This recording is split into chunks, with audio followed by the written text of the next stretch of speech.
between Jack Luttrell, Luttrell, 1428 Somerset Close, East Lansing, Michigan, 48823. Phone 517-337-7276 with Helen Earley at the Oldsmobile History Center, Lansing, Michigan. Physical location of the interview, GM Training Center, EDC North. Date, Monday, December 11th, 1989. I retired in September, so if you want to keep that for any reason, that doesn't mean anything anymore. Give you one card back. I see. Well, Jack, why don't we get your correct name then and your address on the tape with the phone There's number? my address. Yes, but do you want to say it on tape for us and give us your phone number? Well, yes, my name is John Luttrell. Everybody called me Jack, though. And I live at 1428 Somerset Close in East Lansing, and started to call on Oldsmobile in 1941, which is a long time ago. Who did you call on? I called on Charlie Hester to begin with. Now, what was his capacity? He was a non-productive buyer. Non-productive buyer. Yes. And what did a non-productive buyer handle? Well, tools, like reamers and drills and things of that sort. Reamers and drills. All tool steel, for which I was selling at that time. I was selling tool steel. And I found out Charlie's secret of buying tool steel, because in those days, all prices were exactly the same, right down to the penny a pound. And I found out that Charlie went out for quotes, and the one that got the prices back quickest got the order. Oh. So I was on the job on Saturday morning when I knew the mail would come in from Charlie. I figured out my prices. I'd call him right away, and he'd give me a purchase order. And he was working on Saturday? Oh, sure. Sure, Saturday mornings. We all work Saturday mornings. Oh, you did? Oh, sure, everybody What did. company were you working for then? Luttrell Steel Company. Luttrell, and that was in Luttrell, Pennsylvania? Luttrell, Pennsylvania. They're still in business. Mm-hmm. And my competitors got kind of mad at me because they knew I was getting the business but couldn't figure out how I got in there so quickly. All prices were the same, if you understand what I mean. Yes. In those days, everything was the same. So you didn't have that business of price competition. You had primarily service. Well, of course, Charlie thought it was a service to get it off his desk as soon as possible and get on to something else. And the first one that came in would get the order. Well, why were prices all the same and they are now? The NRA, the government insisted that everybody sell at the same price, which was brought by the Depression in the 30s, if you follow. Yes. So everybody, the NRA, National Recovery Act, if you remember that, Helen. Yes. So that's where the thing really started. Well, then after I got to know Charlie, he sent me back into Building 40, and Sam Montgomery was the head of that department. And his what department was that? That was the storeroom, where they kept drills and reamers and taps and tool steel and all of the non-productive items, grinding wheels, all of those items. Anything non-productive? Yes, anything non-productive. And then his assistant was a fellow by the name of Bob Stevenson. And he had two young men working for him, Bill Blackwell and Dewey Craddock, which you probably remember. Yes. And they were working for him. Well, then when Charlie Hester died, by then Bill Blackwell took over Charlie's job in purchasing. And that's how Bill Blackwell got into purchasing out of stores.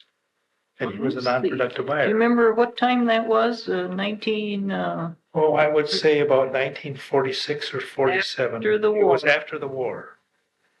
Because I know that to be a fact. Because Charlie Hester, took a liking to me or something. And of course, cars were hard to sell, to get, right after the war. But I had a friend at Buick at the sales department in Detroit, and he got me a 46 Buick, which was right after the war. And after about 3 months, Charlie Hester said to me, "Jack, did you drive up in front of Oldsmobile in a 1946 Buick?" I said, "Well, Charlie, you see, at that time, the competition between the divisions was intense." I said, "Well," he said, "did you or didn't you drive up in front of Oldsmobile in a 1946 blue car?" I said, well, Charlie, he says, damn it, answer me yes or no. Did you or didn't you? I said, well, sure, Charlie, I did, but I can't buy an Oldsmobile. He says, what do you want? And I said, well, I'd have to talk to my wife. Knowing Charlie, when he said, what do you want? You better answer him. So I wrote him a letter the next week, and my wife would like to have an Oldsmobile 66 convertible. Forgot all about it. In 2 weeks, it was waiting for me in Detroit, and the dealer who had it was on my back. He said, get it out of here before somebody steals it from me, because it was in such demand. But they did that for their prime suppliers at that time. And then, of course, after the war, wasn't it Mr. Skinner who was the general manager? Yes. And he had the suppliers party. Do you remember them? No, I don't. And after the war, he gave away an Oldsmobile each year to the suppliers. And that lasted about 5 years. Well, how was that, by a lottery or a drawing of some Yeah, kind? you put your name in like this, you put your business card in, a great big glass jar, and then the guy came along and they take, well, you almost made it. Well, you almost made it. And then the third guy, whichever his name was, would win this Oldsmobile.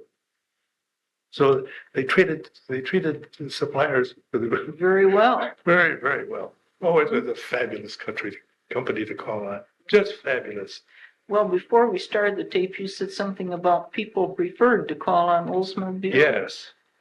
The salesmen that worked the territory, like would call on Buick and Ford and Chevrolet and so on and so forth, always wanted to call on Oldsmobile because they were treated so decently and so fairly. They were considered valuable people and were treated accordingly.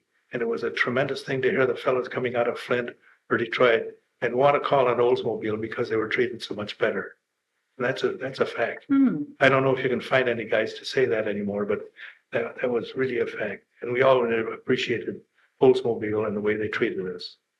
That's nice to know. Well, it's true. Well, Jack, now during the war then, did you still continue to call Oh, on the yeah, because factory? you see, I was old enough to be one jump ahead of the draft board, plus the fact that I had a child that was born before the war started. It was only a couple of months. Our son was born in October. The war started in December. So I only had that 2 months, but it was one jump ahead of the draft board all the way through. And the one person I remember working with was making what they called rifling brooches to put the rifling in a gun barrel out in Building 40. And a man by the name of Hugh Wallace was the engineer that developed the broaching tools to do that. And of course, steel was an important part of it, and that's how I got involved in working on these rifling brooches at Oldsmobile. And at that time, the process engineers were in Building 40, and it was headed up by Frank Hager and Johnny Coleman. And they were two fine men, and they made decisions up there by themselves without a committee or anything else, and things moved fast. It was very interesting, very, very interesting. Well, then you knew when you came in what they needed, or did you have to sell them on any idea? Oh, yes, we had to sell them on it because there were so many. There were other people also bidding in the same type sure. of thing? And different grades of steel. You see, I was selling steel at the time. There were different grades of steel. And at that time, Luttrell melted, just imagine, melted over 29 different grades of high-speed steel. Now, that didn't include the die steels or hot work steels or anything, but just the high-speed steel, 29 different grades. So if you got the wrong grade of steel in, you would get very poor life. If you got a good grade of steel in, you would get more life. That's what they were interested in these rifling brooches. I don't know if you follow that or not, Helen. It probably means nothing to you. But do you know what I mean when I say rifling? In the gun barrel they have grooves that go in a curve all the time, and they call those rifling tools. And they get that's a rifle, and they get a rifling broach to turn that and get the groove at just the right angles and at the right spiral. Very interesting. Now, At least it was to me. I see. Does that aid in the firing? Oh, yes. Let's see. It helps keep the projectile to go straight. And then at that time, too, I called on Jake Thies.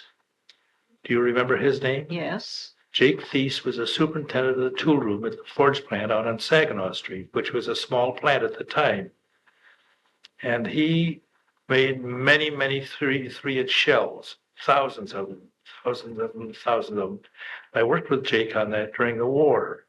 Well, after the war, of course, Oldsmobile started to develop the V8 engine, as you recall. And Jake Thies was bound and determined to make me a hammer. And he was trying to teach me the functions of the dies that would go into the hammers to make the crank for the new V8 engine. It was a lot of fun. Well, what grade of steel did you use in these rifling brooches? I used what they would call today an M3. Okay. And at that time, they called it electrite vanadium. That was a trade name, so there were no specifications industry-wide. What was that name? Electrite vanadium, that was a trade name of Luttrell. Well, today they have industry specifications, and you don't see trade names anymore. You see T1, T2, M2, M3, M4, O2, O3, and things of that sort, so that everybody melting these grades would melt to those specifications that were industry-wide, and the trade names were eliminated. Oh. So that was the top grade of steel then used in the brooches. Well, now was that your job all through the war then? Yes, because you see, we did not only the selling of it, but we had to resolve problems as they came up in manufacture of these various war materials, whether it be shells or guns or barrels or whatever. It was entirely different than automobile production. Do you remember any specific problems that you helped resolve or that came up? The one that I remember most was on the rifling brooches, because they'd pull the teeth right out of the brooches, and they were an awful hard tool to make. And we worked on that to resolve the problem.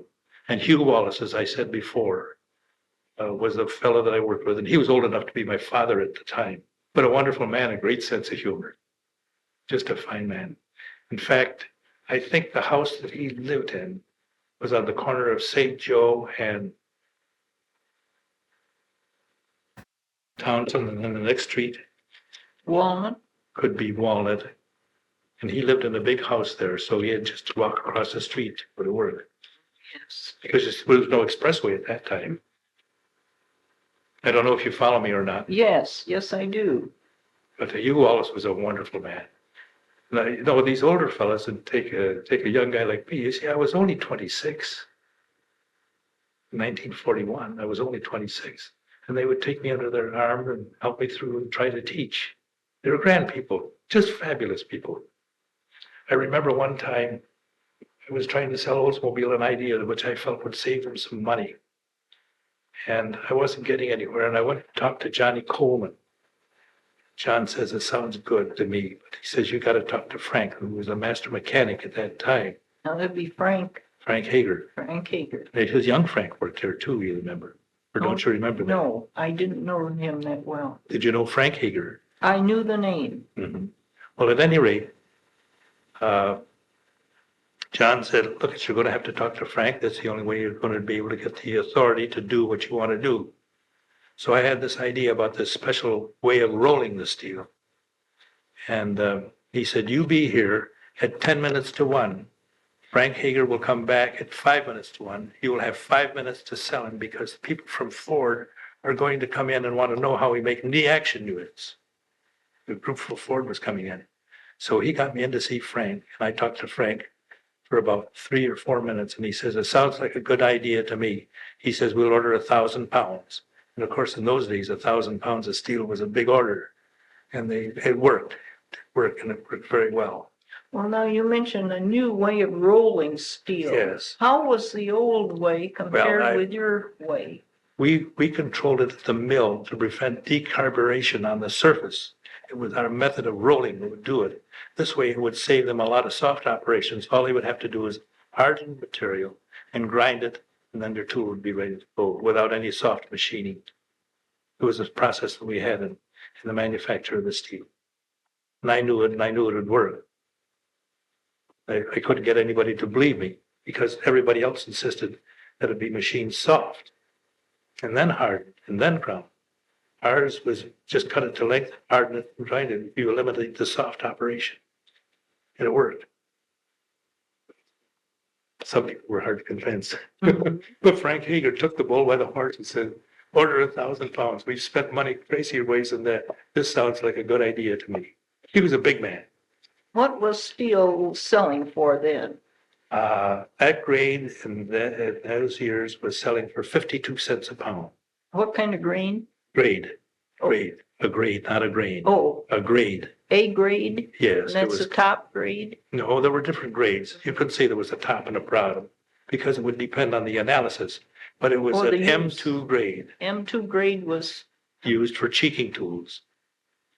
And it worked very well. and how much a pound was it? 52 cents. 52 cents a pound. Today, that same steel is over $6 a pound. Now you say cheeking tools. What do they do? They were used in a crank machine where they turned the crank that goes into an automobile engine, you know, the crank. And they would come down and it would take the side of this lobe on the crank, which was called the cheek. The cheeking tool would machine it off. I see. So they call them cheeking tools. It's so, Helen, it's so hard to describe these things because you see, we were in an industry that was called the tiny steel industry. There was big steel and little steel and tiny steel, which Latrobe was part of. And for example, the Homestead Works in 1945 would melt more in one day than Latrobe melted in a year. They were the big steel. Oh yeah, that was big steel. Because you see, at that time, Latrobe was selling steel at $2,500 a ton. And big steel was selling it for $50 a ton. So you see, there was a difference in the cost of the material because of its place in the industry. Do you follow me at all? Or, I don't know. Well, I'm learning a lot about the steel industry I never heard before. Yeah. Never knew, Mhm. never realized. Oh, yes. At that time, there were 13 melters of tool steel in the country. Today, I would say that there are perhaps no more than 8. The rest have gone out of business. Well, now, there were 13 melters before the war, Mm-hmm. and then, the war phasing out didn't really have anything to do with these companies Oh, no. being phased out. Oh, It's no. just the competitive, The difference of manufacture and so on and so forth that they have today compared to what they had 50 years ago. I see. It's an entirely different industry.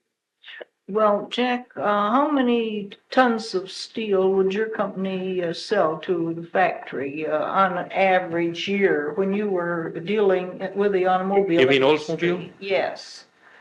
Not in the war, but as an automobile manufacturing concern. I would guess, I'm just guessing from the dollar figures that I had at the time, I would guess at, let's say, 50 cents a pound on an average. And I would sell $30,000 worth a year. So that would be 60,000 pounds or about, 60,000 pounds, divide that by 2, be about 30 tons, which is not a great deal. But of course, you were the tiny steel That's right. industry. That's the tiny steel industry. The tool steel industry was called the tiny steel industry. And then there was big steel and little steel. You remember that? Yes, yes, Oh, it was interesting. It was a lot of fun. yes. Well, then, Jack, how did you get into the selling business? I worked in the tool shops in Detroit for 7 years, making various types of tools. And I decided to go into selling. So I took the names of the tool steel companies out of the yellow pages, and I wrote 8 letters for a job of selling. And I received 3 offers of a job because, you see, I had the background of tool making in my younger years, plus the fact that I went to night school at what is now Wayne University and got 80 hours in chemical engineering. So that was the clinching factor, I think. see. Well, then, did you have any problem getting into the purchasing agents at Oh, Oldsmobile? Oh, no, the door was always wide open. In fact, after I came back from Pittsburgh, I got a company by the name of Empire Die Casting to make die castings for Oldsmobile. And we got a couple of jobs. At that time, Bob Hosel was the buyer. That's before he was director of transportation, isn't it? Mhm. And He was a buyer for die castings? yes, he bought die casting. This would be about, I'd say 1955 or 1960 and through there. And I'll never forget Bob Hosel. He was a grand man. In fact, all the people at Oldsmobile in purchasing were fine people. But I got to remind this remark about Bob Hosel on this, because if he was called into a meeting or something like that, he would come out into the lobby and shake hands with the salesmen that were waiting for him and say, fellas, I would like to see you. The boss has called a meeting. I can't see you today. But he was always very gracious that way. I've seen it happen time and time again. Wonderful man. And of course, I don't want you to think for 1 minute the other fellows in purchasing weren't just as nice. It's just that I didn't know them. Purchasing was a big department. I don't know if you realize that or not. No, I wonder how Oh. many, do you have an idea how many were in purchasing when you first started calling it the factory? I would say that there were perhaps 10 buyers, and Abe Goosen, who was director of purchases. And I would say that there were 15 or 20 after the war, plus the secretaries and the follow-up people and all this and that, which were all responsible to the director of purchases. And it was a big department. And of course, there were many people in purchasing that I didn't know, because you see, they were all specialists in their particular, let's say, particular vein. Well, now, how does productive differ from non-productive? Productive is where you buy something that goes into the automobile. For Okay. example, it's the steel that goes into a fender or an axle or a brake or a casting or something of that sort. Non-productive is the part of the industry where they make, it's non-productive. It's not had anything to do with the production of the car. They make the parts that go into the car, Okay. and that is non-productive. Do I make myself clear on that, Helen, to you? You It's a sure hard do. thing to explain. Some people it doesn't say. Now, were you always a I non-productive was always salesman? non-productive. See, And then when I came back from Pittsburgh, I started out as a manufacturer's rep and sold special tools and brooches and things of that sort through Oldsmobile. Of course, that was controlled by the people in process engineering, and they would determine the recommended sources. And let's say there were 5, and then the buyer could pick any one of those recommended sources for that particular part. But you would have to be approved by the engineering department before you would get a chance to quote. And I they see. control the quality that way. I think that's one reason that Oldsmobile had such a tremendous reputation as far as quality is concerned. Because how about the years that they beat even Plymouth out and Ford out and were number 2 in the industry next to Chevrolet? You remember those days. yes, yes. They had a tremendous reputation. Well, then you would get certain specifications from the factory, so you knew what to make a quote on. That's right. Yes, it was I always see. special. Well, what other parts did you work on with the factory? After the war, then, for instance. Well, I got into broaching tools, hobs, which is a gear cutting tool, platform tools, some carbide, not too much, very little carbide, but What some would they carbide. use carbide for? For turning and milling and so on and so forth. It was the Okay. manufacture of parts. They make, gosh, Helen, just think of the number of crankshafts and camshafts and everything that they've made here at Oldsmobile over the years. Well, they all had to be turned.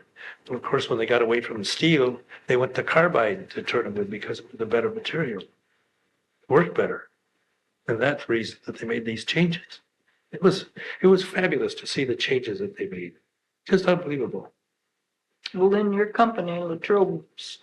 Well, I wasn't working for Luttrell Oh, yet. I I see. quit Luttrell in 1953 Mhm. and came back to Michigan. I lived in Pittsburgh. I came back to Michigan and started out as a manufacturer's rep and representing these customers. So you had, let's see here, you had precision devices. Gauging equipment. gauging equipment. Is this spec tools? Spec tool. Spec tool. Special carbide. Fabricator, star cut sails, hobs and gun Gun drills, triangle broach, tools and fixtures, and tie miles. miles incorporated broaching machines. And so you were the manufacturer's representative for those 5 That's right. concerns. Well, then, did you call on any other buyer? These were all non-productive. Yes. But I mean, were there more than one non-productive buyer that you No, worked just with? one. Just Just one. one. Don Struble was buyer for a while. Bill Blackwell was, let's see, start out with Charlie Hester, Bill Blackwell, then Don Struble, and then Davis, Bill, what was his name? Was it Bill Davis? And then I lost track of the fellows because I turned the account over to another fellow because I just couldn't handle all of the work. Just had too much to do. How was Bill Blackwell to work with? Fun. A fun guy to work with. I got along real well with him. Bill was a good friend of mine. Very fine man. What about Charlie Hester? Oh, he was fun. Do you know he played the piano? No. Here? He was absolutely fabulous. He'd never taken a piano lesson, but you should have heard him play the piano. He was unbelievable. And he'd laugh and have such a good time. And I know, I forget, I think it was 47 when he died. But I called on Charlie on a Wednesday. And Thursday morning, the phone rang. They stayed at the Porter Hotel. And the phone rang Thursday morning, and Esther Lewis, who was that girl in Detroit, she said, Jack, we just got information that Charlie Hester died last night. He died of a heart attack. Well, Don't you remember Charlie yes, Hester? I do. I can see him in my mind's Yeah. eye. Little fella, a lot of fun. Didn't know him except by sight. And who was the girl, Helen, you might remember this, who was the girl that worked for Charlie? Thelma was- Cooper, No, that doesn't ring a bell. Madeline Dale. No. She was a tall blonde girl. She was as tall as I am. It doesn't come to me right now. But she used, Oh, that wasn't Doris Parr. yes, I think that's what it Oh, was. yes. Later became the receptionist in the lobby. No, that wasn't. Then that wasn't the one. No, that was one. I didn't know. No. I didn't know Doris Parr last name. I knew it was Doris, and that's. What I knew. Yes. No, it was before then. I guess I'm, Well, there were so many people at Oldsmobile. You know, there were thousands of people. You couldn't possibly remember them all. that's true. But that gal, I got it. She loved Charlie, like working for him. And you know, he was quite a heckler, tease. And he'd tease a young fella like me, and she'd sit there and laugh and laugh and laugh. It was fun. It was a lot of fun in those days. Well, And you know, I think the young people today are having the same fun. It's just that we don't appreciate the fun they have. it's different for us. Yeah. No, Abe Goosen, what kind of a fellow, did you work closely with him? Oh, no, he was upper management, and I worked with the people that worked for him. Well, now, what about at Christmas time? Did they have parties for the vendors? Did the factory have parties? Not for the vendors. Not that I for the know. vendors. No, not that I Well, know. when would they make this drawing for the car? Well, When the new Skinner models would was come out there? in September. Oh, when the new models came out. Yes. Nice. And you know that Oldsmobile and the rest of the divisions would have parties too, and they'd hold them down in Detroit. You remember those? Well, the announcement shows, Yes, yes. And of course, when they first started about 1946 or 47, they were still thinking of the days when business was tough in the 30s. And they really kowtowed to the suppliers because they wanted them to buy Oldsmobiles, which we all did. Charlie Hester made sure of that, Sure. what he said. Oh, yeah. Well, now, were vendors given a discount? No, You didn't get any discount, like an employee discount? You no employee discount or anything like that. bought it right off the dealer Mhm. shoulder. I see. You would order what you wanted through the purchasing department after the war. They would build it for you and send it to a dealer, and then you would pick it up at the dealer. I see. And then after that, they gave the suppliers a company used cars, Oh, yes. and we got a discount on that. And I bought many cars that way through Oldsmobile. And those were the days when you paid Oldsmobile, you didn't pay the dealer. Oh. I don't know, do you remember that? No. Yeah, I paid Oldsmobile directly for a car. And then the dealers got screaming about it. So then they were offered 5% of what I paid for their part of the service had to been. And then finally, the way the whole program was. Do it like that, shouldn't I would think that would. it? Okay. No, you're talking about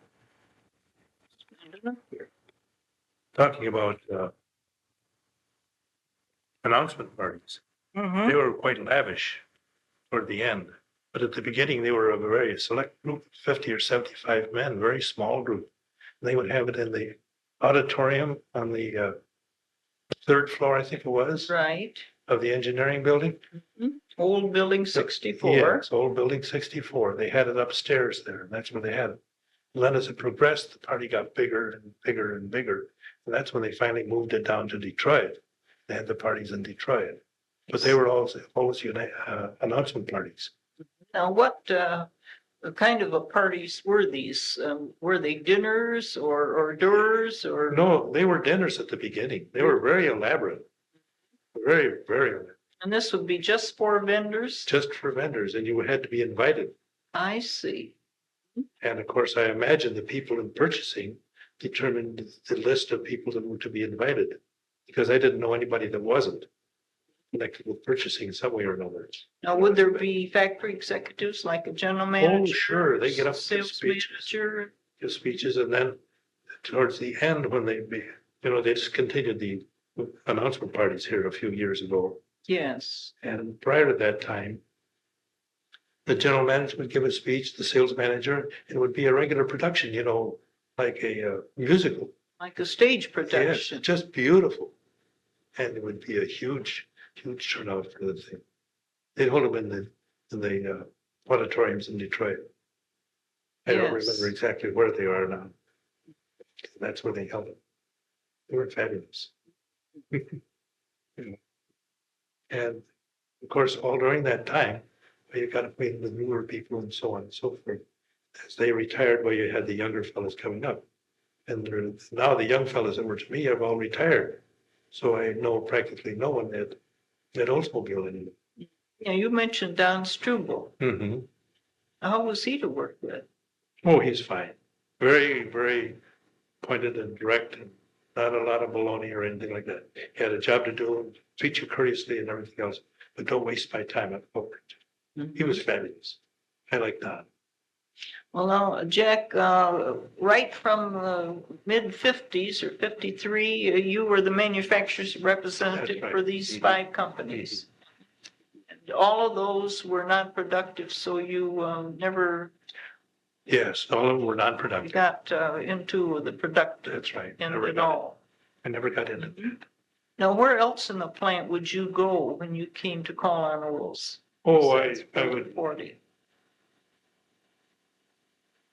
Well, for example, I would go out and I'd see the people in stores, which was, Now, where was that located? that was in building 40, Which stores was that? unproductive stores. Not, okay, we'll just, Headed up by Sam Montgomery. Mhm. And his assistant was Bob Stevenson. how were they to work with? Well, I said hello to him and all that, but I worked with Dewey Craddock and Bill Blackwell. Oh, See, okay. because they worked for those two men.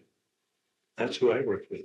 And then another guy that was a wonderful guy to work with was Vic Forrester, who was head of the dye room.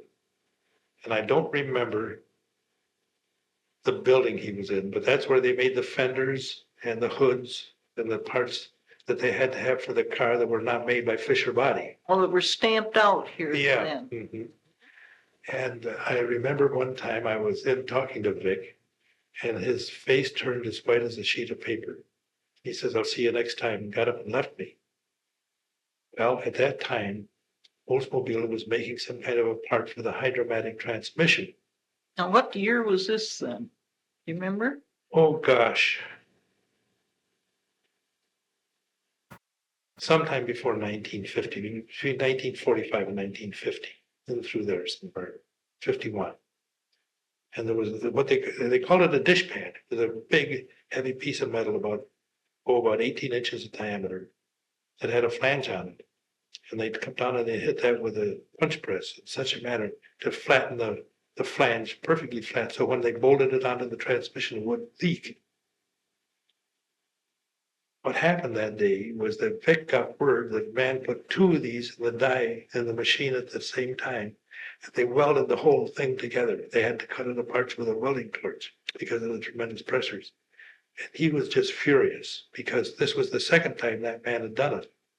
And he got a reprimand. The man that did it got a reprimand that time.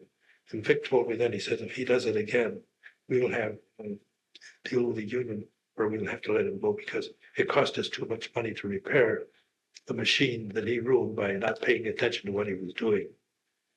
I never forget how mad Vic was.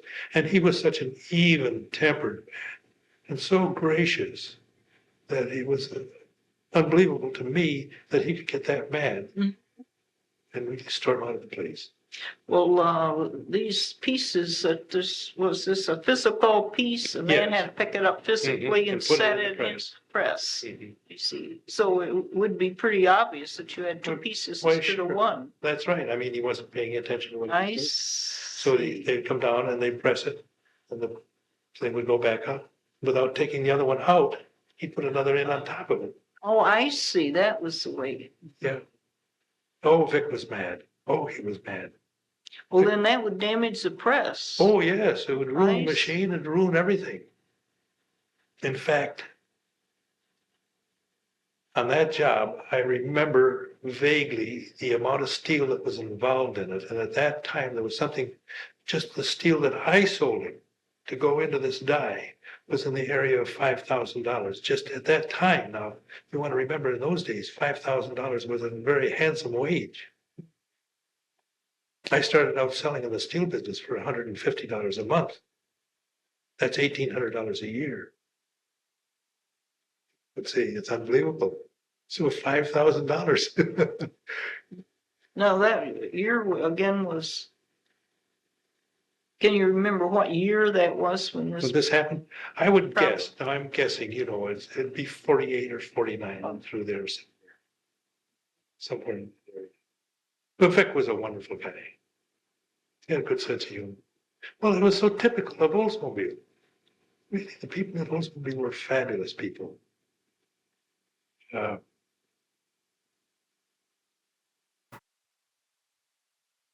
Who was the fellow that was in purchasing Van Epps? Yes, wasn't it Harold Van Epps? Or Van Ness? Van Ness. Van Ness. Van Ness. Seward Van Ness. Yes, I became acquainted with him just through a social thing. I had no business to do with him or anything. And I ran into him one day and I said, I don't know what's the matter with the guys at Oldsmobile. They certainly don't like me. I got my Tornado and I need floor mats for it. And I ordered it from the dealers and they never get it. And the next time I came in, there was word from Van to come up and see him and he had the floor mats for me. I felt about so high. For heaven's sakes. Because he was assistant director for many years. Yes. And to think that he'd do that, for a guy like me, I mean, I was just one other person that he do.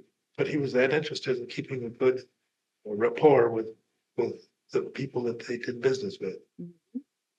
I mean, it was funny. I felt so embarrassed because he was right up at the top as far as the division was concerned.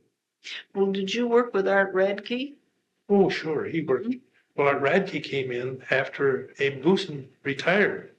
Okay, what was Art's position then? Do you remember? Well, he was director of purchases after a while. Okay. He was yes. assistant and then he was director of purchases. Okay. Do you remember about what time that was?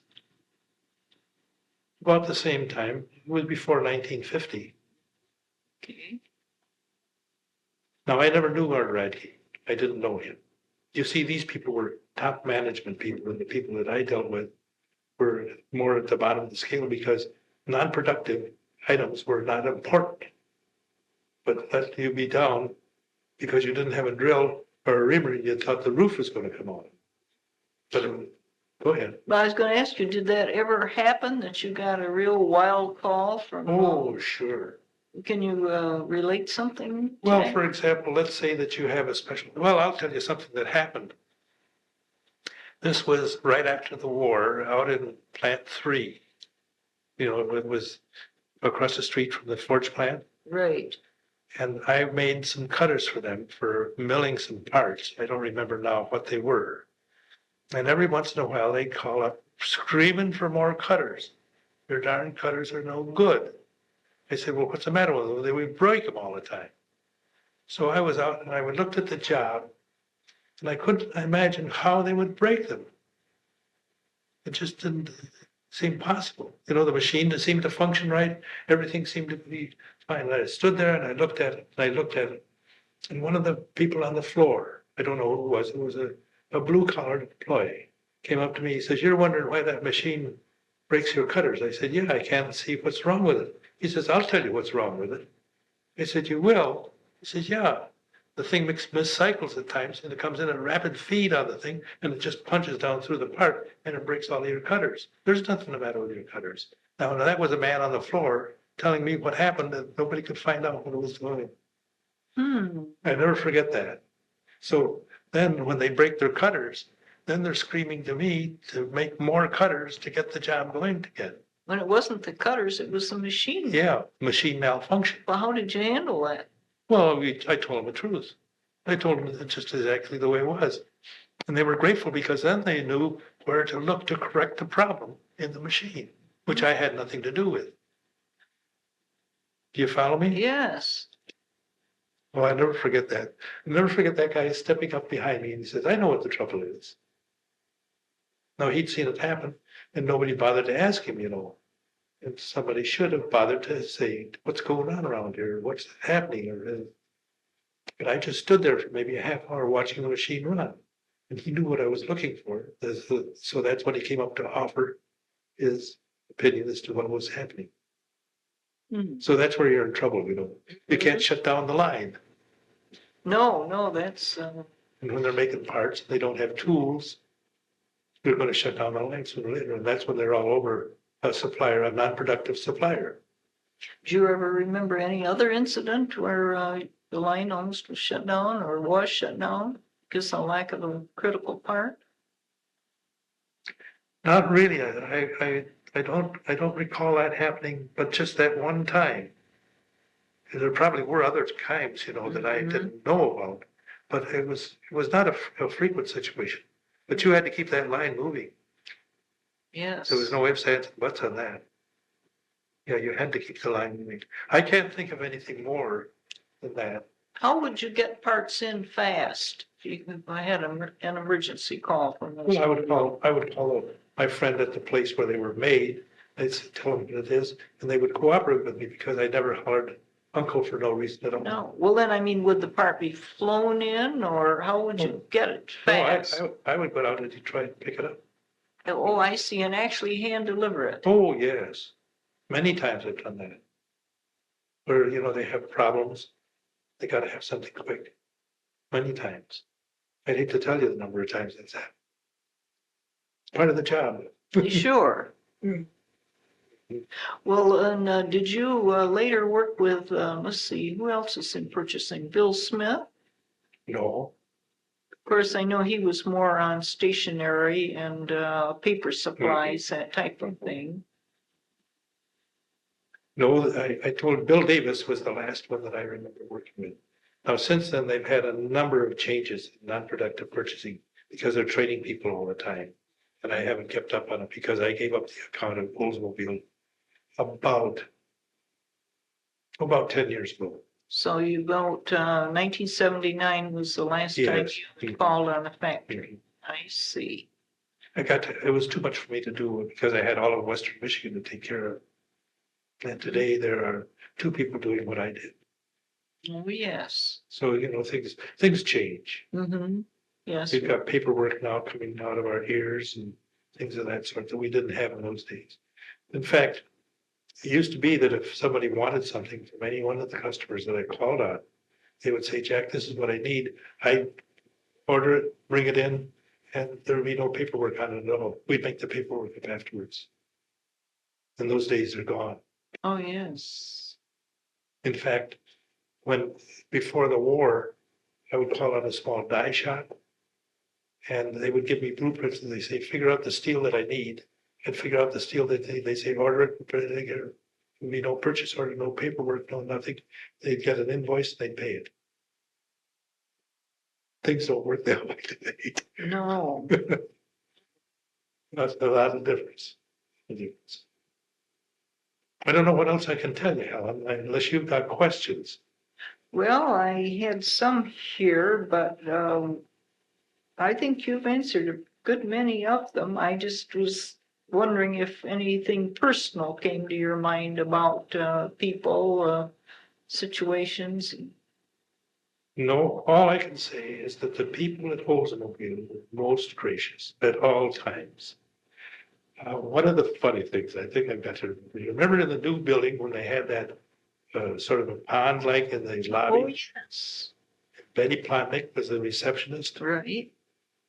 and the guys were throwing pennies and nickels into her pool there. And she would get so mad. Oh, she would get furious. And one time a guy said, we're going to throw quarters in today, and the next day you'd come in your bikini and pick them up. And she, but at the ceiling, she was so mad because she was a very proper gal and a very nice gal. I like Betty. Yes. She was a great gal. She was on that desk for years. Yes, she was. Years and years. And now, Marianne Crowes Crowes is there now. And every once in a while, she'll ask my associate if I'm still alive, and then they'll refer it back to me. Marianne Crowes is a nice gal. Yes, she is. Is she still working? Oh, yes. Although she does have a couple of people who sub for her. But Peggy McCourt, I don't know if you remember her. She used to work in the office. She worked in Ted Gelka's office. You knew Ted Gelka, the building manager. Well, he may have come after you. But they've I'll had, never forget Betty Plotnick on that. The guys harassed her, and she was so embarrassed because she was such a nice gal, she embarrassed so easily. They threw quarters in to see Betty come to work in the bikini to pick the quarters up. well, Jack, something comes to my mind. We just recently got the same letter that we get every year if you're an employee or a vendor about accepting gifts. The employee shouldn't accept anything from a vendor that you can't eat, drink, or smoke in a That's day. right. How did that, what was the policy before that letter came out, as far as you as a vendor were concerned? I didn't do too much of that. I mean, a very, very limited. And what it would be more than anything else was that I give a guy a bottle of whiskey or maybe a fruit basket or something of that sort. It'd be very minimal, nothing great at all. I see. It was probably the productive type buyer was more inclined on a thing like that because there was an awful lot of that going on at that time. But prior to the time that I started in selling, which was in the 40s, early 40s, I understand that was a very prevalent situation that existed in all industry, that purchasing carried the club, and it depended on what you gave the purchasing guy as to whether or not you got any orders. I understand that to be the fact. I was never in on it, but I know that it did exist. Yes. I think you're familiar with it too. And I just wondered how far down the line it went. Well, mine was very minimal. As I said, maybe a bottle of whiskey or a fruit basket or something of that sort. Nothing extensive. Then the factory didn't have parties for vendors other than this announcement That's party thing. There were no parties for vendors, as far as I know. At least I was never invited to one, and I never knew of. Maybe you know of one that I didn't know. No. Not, The only parties that they had for vendors were the announcement parties. okay. That's the only thing. And the first ones that I went to were very limited, 50 or maybe 60 men. Then as it went on, I got bigger and bigger and bigger. That's what they had regular musical productions. Beautiful things. Just like going to a musical. Well, that's maybe when Mr. Wolfram too was general manager. Yes. He appreciated that type of thing. And who was the girl singer they had? Oh, Florence Henderson? No. Patty Page. Patty Page, yes. Yes. She was the singer there for a number of years, each year. Yes, she was. Good looking gal. She's still alive too. Yes, I believe she is. Well, Jack, I really appreciate your coming down and spending so much time. This Glad has to do it, Helen. meant a lot. And do you want to sign this little Sure. interview agreement that Sure. we talked about earlier? You Sure. can sign right there. And this is going to be a little insight that we didn't have before as far as the vendor and the relationship with the Want me to factory. date it? Yes, if you would. You see, today is It's the 12. 12/11/80. And then I'll sign this too, and this will take care of us. We can shut this off.